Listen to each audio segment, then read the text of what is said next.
Intellectual property. In a dictionary of media and communication studies, James Watson and Anne Hill open a profoundly important question. In the global context of communication, and in the view of the open access properties of the Internet, a question of growing importance is, to whom does a text of work belong? There exist copyright laws that protect books, articles, scripts, photographs, music, etc. We know that we are able to quote from books, but not reproduce them in any way without the author's permission.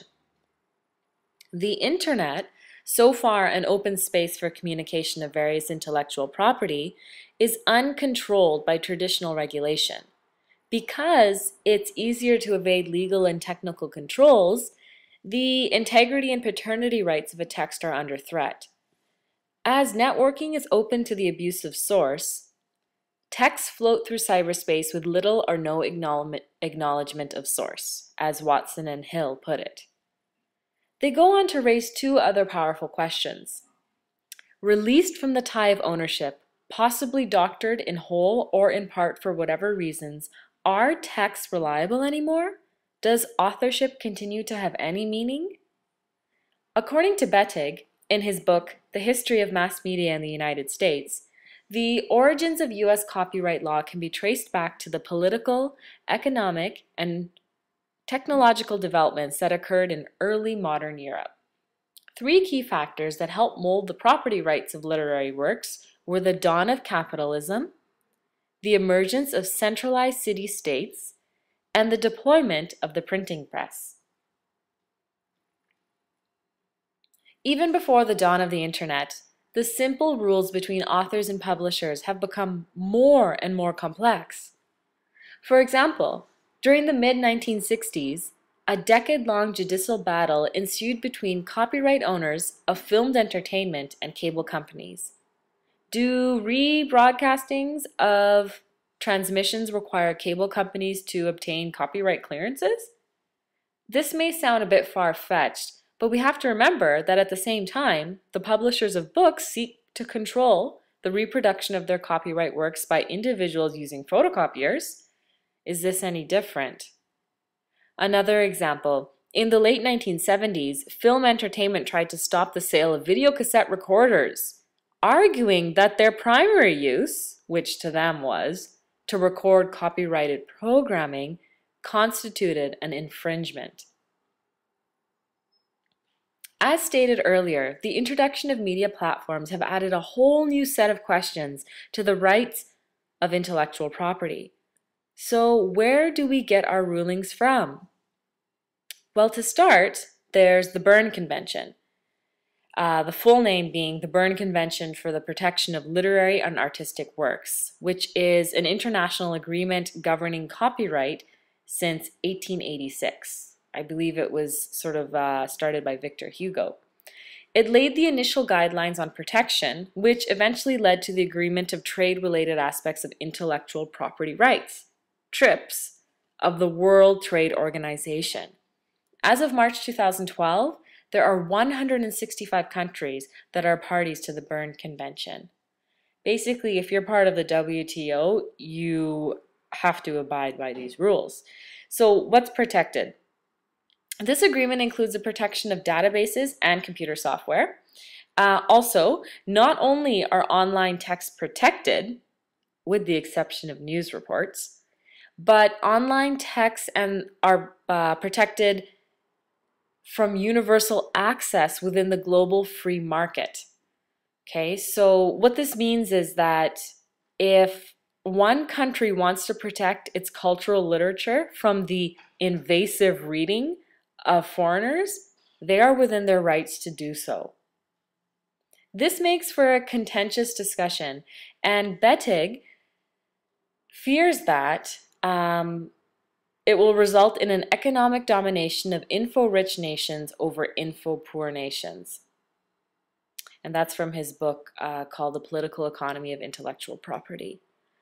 This notion is reinforced by Watson and Hill when they state that economic dominance brings with it ideological influence. Bettig goes on to say that copyright becomes a device for the commoditization and privatization of knowledge, where the views and accounts of the world held by the capitalist class are broadly disseminated and persistently publicated.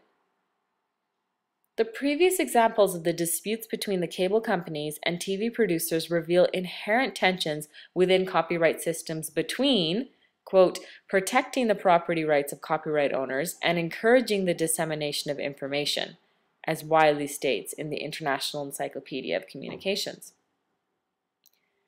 He goes on to state that this very tension is exacerbated with the concentration of the most valuable copyrighted works in the hands of transnational media corporations. In their book, Demystifying Media Technology, John V. Pavlik and Everett E. Dennis further explain how media has added complexities in ownership of intellectual property. For example, they state, a published novel may have an extended lifetime as a motion picture script, then a television series, perhaps a pay cable TV special, a public broadcasting miniseries. It may spin off such consumer products as dolls and board games. And we've seen this. Think of the Twilight series and all the merchandise that came from the books, to the movie, to the dolls, the posters, the clothing, Sesame Street, Star Wars. Such a merger of behemoths, as Pavlik and Everett call them, allow for the development of new multimedia items that would not otherwise be financially feasible. For example, the Time Warner Alliance introduced laserdiscs, obviously back in the 90s, of content ranging from the classic Robin Hood to 7 Days in August, a film outlining the final days of the Berlin Wall. As Pavlik and Everett point out, the distribution of this type of expense of intellectual property may not have been possible without the merging of Time and Warner. However, Everett and Pavlik also warn the aggregation of information processing into giant conglomerates may stifle innovation. Further, Arvid Bettig argues that with information knowledge becoming one of the chief commercial industries in the current age, the control of culture has fallen to a number of transnational corporations, TNCs, through the ownership of copyright. Furthermore, the TNCs possess the fear of internet users committing copyright on a world scale. Okay, so we're talking piracy here. I think we're all pretty familiar with that. Microsoft Office is quite often pirated. Think about programs like Napster that we were able to pirate music. So although they would love to stop this, unfortunately for the TNCs, piracy continues to undermine the protection of intellectual property in a major way. According to Watson and Hill, in 1995, U.S. trade lost over $14 billion to piracy, half of which was computer software. According to the International Federation of the Photographic Industry, in 1996, there was a loss of $2 billion in recorded music.